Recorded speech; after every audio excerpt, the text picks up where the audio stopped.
Good morning mga ka-organic. May today's video, magbe-bake ako ng organic pandesal. At syempre, ang ating flour is organic. Ang ating milk organic, sugar, butter, at saka yung egg organic, yes. And syempre, transformational salt. Yan, organic yan. Hindi yan organic, joke lang.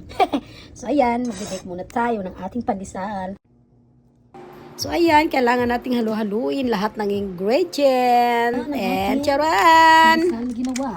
Hindi ko alam kung munay ba yan o pandesal. Basta pandesal.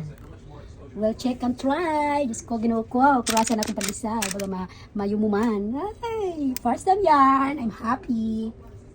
Thank you for watching, guys. So, what's the test? Nice, yummy? Very yummy.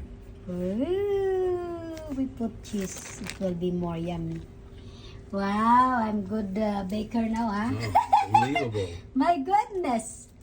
It's unbelievable. It's so very delicious. Pandesal. Tag 5 ang isa.